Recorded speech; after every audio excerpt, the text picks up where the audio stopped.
asking a boss for a promotion or a raise, first of all, a lot of us might hold back because we think that we don't really have the influence to get that, right? And then if we do decide to ask, we might negotiate ourselves down before we actually make that request. And understanding the influence you actually have can give you the confidence to ask for the things that you really deserve.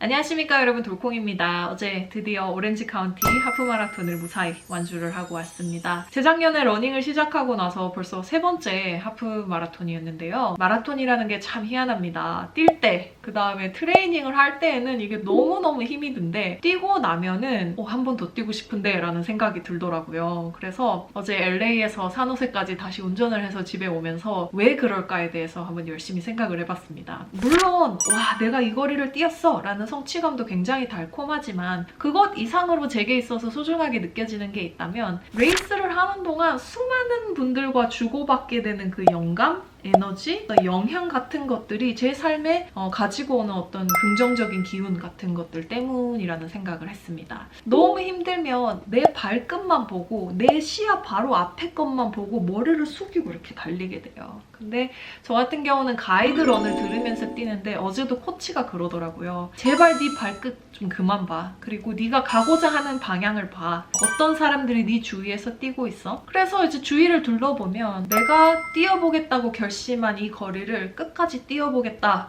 라고 그 자기의 자리에서 자신과의 싸움을 하면서 묵묵히 뛰고 계신 그 분들을 볼 때 저도 힘이 나요. 나도 열심히 끝까지 뛰어야겠다 라는 생각으로 또 힘을 내서 뛰게 됩니다.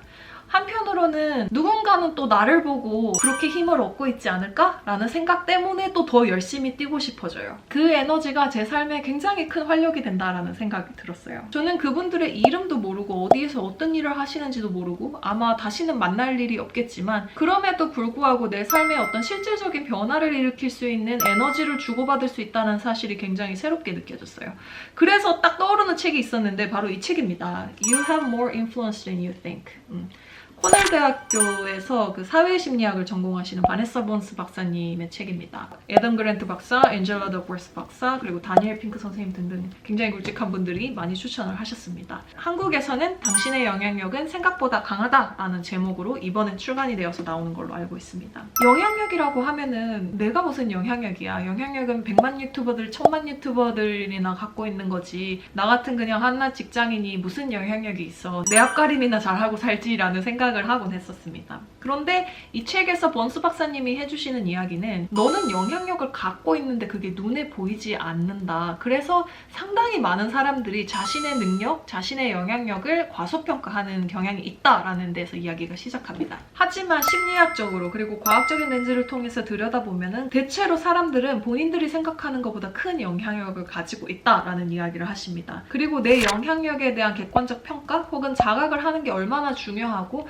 그로 인해서 우리의 삶에는 어떤 긍정적인 영향들이 생길 수 있는지를 아주 핵심을 찝어서 딱딱 이야기해주는 책입니다. 그래서 오늘은 바네사 본스 선생님을 직접 모시고 왜 우리는 이렇게 스스로를 과소평가하는 경향이 있으며 그럼에도 불구하고 나의 영향력을 제대로 객관적으로 평가하기 위해서 우리가 일상생활 속에서는 어떤 걸 할 수 있으며 그걸 알면 우리의 삶은 어떻게 바뀌는지에 대한 이야기를 나눴습니다. 저처럼 발끝만 보면서 머리를 푹 숙이고 정말 자신 없이 그 길을 뛰고 계셨던 분들 혹은 스스로를 계속 과소평가해서 좋은 기회가 있다는 걸 알면서도 지레 먼저 마음을 접거나 한 발 물러서 본 경험이 있으신 분들 사실 이 인터뷰는 유튜브에 존재하는 수많은 인터뷰 영상 중 하나이겠지만 이 영상이 특히 그런 분들이 계시다면 또 기분 좋은 영향력을 주는 인터뷰였으면 좋겠습니다. So I really liked your book. It's about influence, and I just want to make sure that we talk about the same influence when we are talking about influence today. So I think when I think about influence and influencer, I and probably many people will think about YouTubers and TikTokers and people who do have a lot of followers and subscribers in social media space. Or some professors who teach the class where like 200 students are available there and then listening to you. But I feel like the influence that you're talking about in this book is a little bit different. Yeah, and I think you're right. Usually when people think of influence, right, that's who they're thinking about. They're thinking about essentially these very formal forms of influence where someone intentionally is sort of trying to change your mind or get you to buy something or do something. And as you said, the way I think about influence is quite different. So we define it in the literature, for the most part, people define it as just any time you change another person's behavior or thought or attitude. I would even add emotion or feeling in there in some of the studies I talk about. And that can happen just because you kind of make a statement, right? An offhand sort of comment that somebody happens to hear. And now you've changed, a movie that they're going to go to. Like, that's a form of influence. So all these things are sort of very informal, right? They can occur unintentionally when you're not trying to influence someone. You can influence someone in sort of the opposite direction that you'd like. It's very different from power, which tends to be sort of a formal experience where I actually have control over, your resources or things that you want or need. I really liked your book because there are many books out there that talks to us to do something or improve something to have better influence or to be at the position where you can have some influence over other people's life. But what your book is saying is that you already have it. You should know it and you should know how to do it. So that part was very refreshing and new to me. But I think still a lot of people tend to underestimate the influence that they already have, or they don't know if they do have influence already. Why do we tend to underestimate the influence we already have? I'm glad you brought up the point about the fact that there are so many sort of other resources on how to gain influence. Things like Dale Carnegie's How to Win Friends and Influence People. It's like a top book all the time. It was written back in like 1936, and yet it's like one of the most popular books still today, The question that has made me ask is, why is it so popular? Because as a social psychologist, I see all the time the influence that we have over other people. So why is it that we just gravitate towards these messages if we, at the same time, are constantly influencing other people? And so I think that's because we have a number of psychological biases that cause us to miss or fail to see a lot of the influence we do have, a lot of the impacts we have over other people all the time. So a lot of our influence is invisible to us.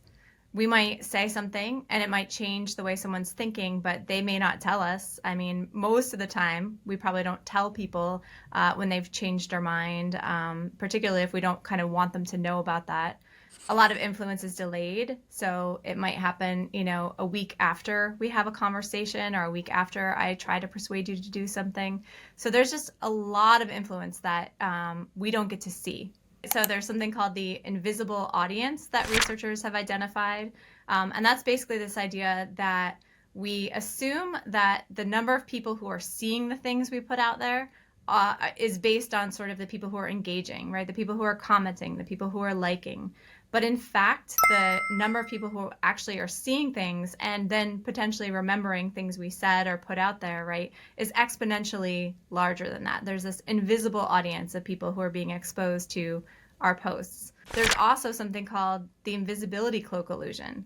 So this is not only, on social media, but also in real life. We don't realize how many other people are watching the things we do as we just go about our daily business, kind of curious about the things that we're doing, the decisions we're making, and following suit, kind of copying our behaviors because of what they see us doing. So there's some interesting research showing that if you look at sort of aerial footage of neighborhoods, you get sort of clusters of solar panels, suggesting that, as one person starts to put up a solar panel in a neighborhood, their neighbors notice what they're doing, sort of think about why they might be doing that, and start to sort of simulate that decision for themselves and think, maybe we should get a solar panel. And so you see them like pop up in something called behavioral contagion. Much of this research suggests that, we are very insecure about the amount of influence we have, right? The number of people who are listening to us and noticing us. The first thing I sort of do is to go back to that research and remind myself that whatever I'm thinking my influence is, it's probably much, much more than that. That there's just this whole invisible group of people in real life, online, in their homes, and all these different places who I am either similar to or am impacting in ways I don't realize. So there is a balance between those two. So when you think that, oh my gosh, I do have so much influence, then you become super self-conscious and then you don't know what to do with your hands, for example, in front of people, right? And then you don't want to also at the same time super underestimate yourself and ignore what you already have. Like, how do we find the balance between those two? Yeah, and that's usually when I tell people about like the invisibility cloak illusion, the first thing people say is essentially like, oh my God, that makes me so self-conscious. And essentially I knew everybody was noticing that thing that I was worried everyone was noticing, right? And what's interesting about this is that this doesn't apply to those kinds of situations. Like all that stuff we're self-conscious about, it actually doesn't apply. There's another effect that coexists with things like the invisibility cloak illusion, and that's called the spotlight effect.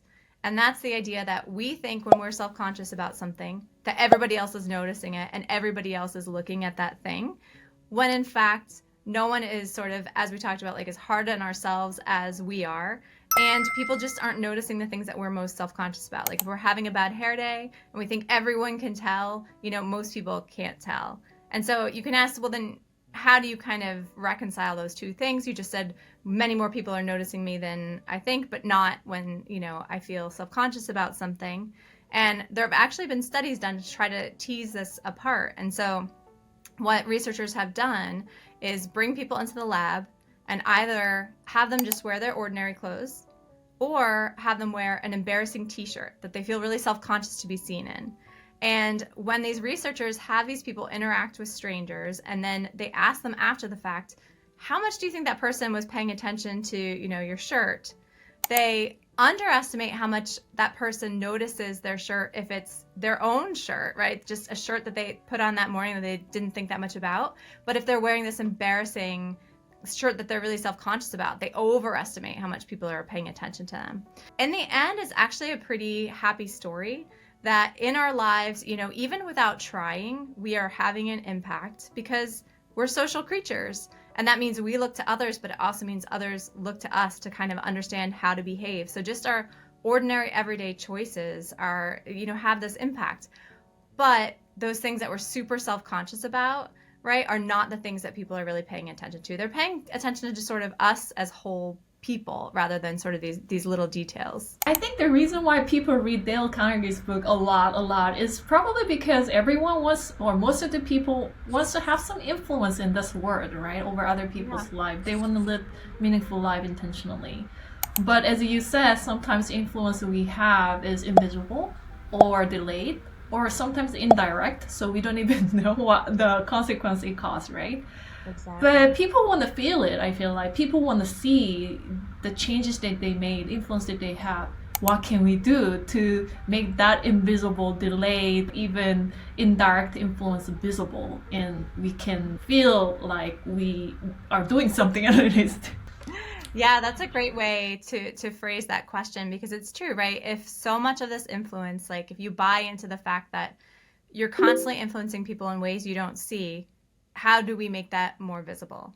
And so I talk about a few things you can do to sort of see your influence more frequently in daily life. One of them is trying to see the ways in which you're impacting other people.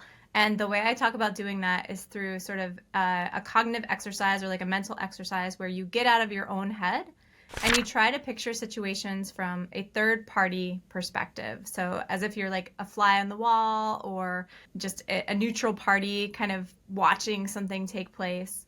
And the reason for that is that we go through the world seeing, you know, through our own two eyes, just by virtue of the way that we're built, right? We look out through our own two eyes. We see scenes all the time of other people, but we are not in those scenes, right? We don't see ourselves in those interactions. And so we see all the ways other people sort of influence one another.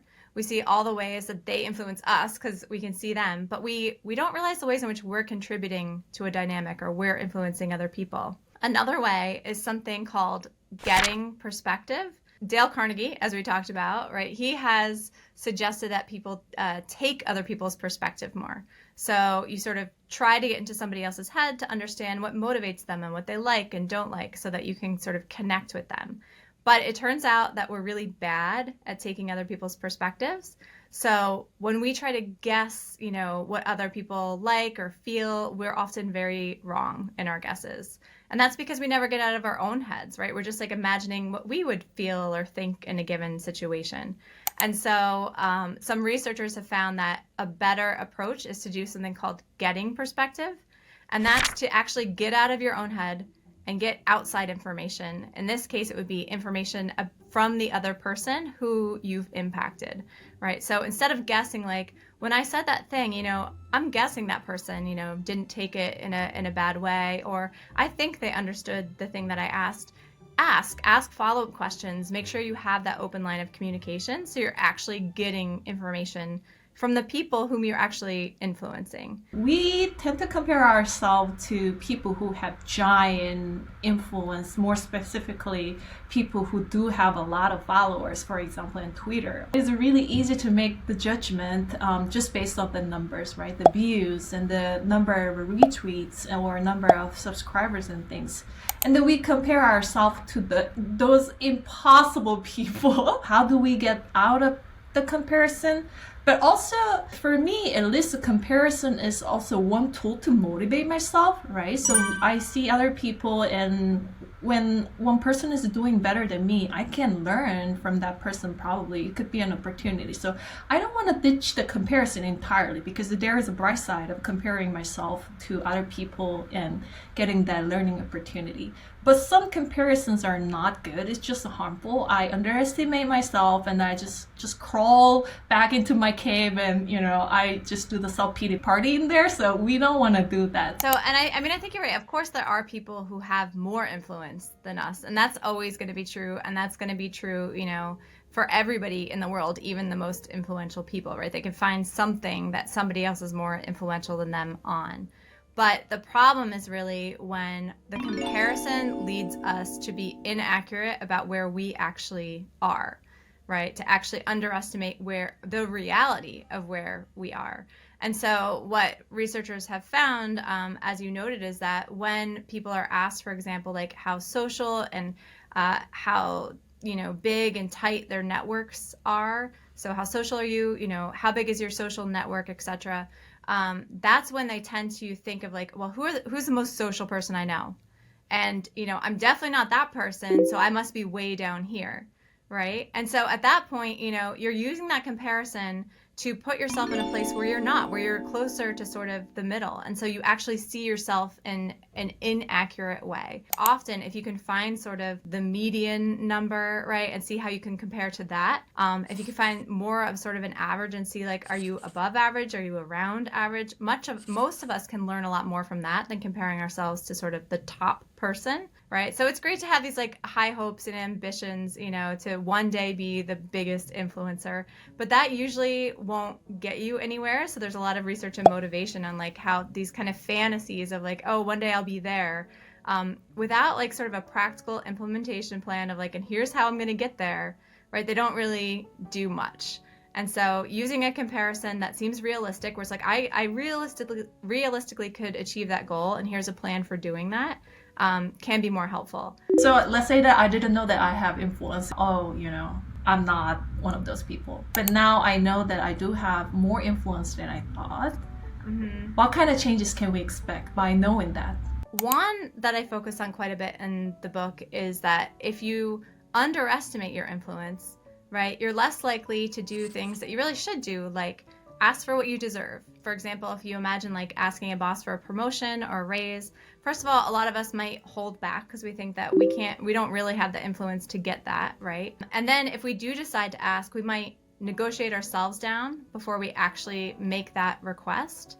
And understanding the influence you actually have can give you the confidence to ask for the things that you really deserve. But I also spend a good deal of the book talking about how it also should make us feel a little bit more responsible for the things that we do say, right? And kind of think about, what am I putting out there in the world? If people are listening, I want to make sure the things I'm putting out there, the things I'm asking people to do, the things that I'm suggesting, the things that I'm supporting I feel good about, right? They're things I feel positive about contributing to the world. Do you have any comments or any message that you want to specifically deliver to Korean readers? Start testing out your influence in little ways. So you can start small by just kind of asking someone for a small favor or giving someone a compliment. You see something that you like, just tell someone, give them a nice little compliment. And I think you'll start to see that, oh wow, people are willing to do things more than I thought. People seem a lot happier to get these compliments than I thought. And you can feel sort of your influence just by testing it out in these little ways. You can realize, oh wait, I do have this influence. And then you can snowball that into bigger ways. Can we do that as an introvert too? Yeah, that's a great question. And a lot of the findings in the book are bigger for introverts. So I'm an introvert as well. And we worry even more about rejection, about what people think of us, and about this idea that after I talk to someone, they didn't like me, and so I'm going over all the things that I feel like I said wrong. So we're even more inclined to worry about all those things. And so I'd say it does work because all the things that we have in our mind that are going to go wrong are less likely to happen than we think. So we kind of need to test it out even more. It's like exposure therapy. Go ahead, try it. It'll probably go fine, and that can make you feel a little bit better and sort of take the intensity out of it the next time you interact with someone.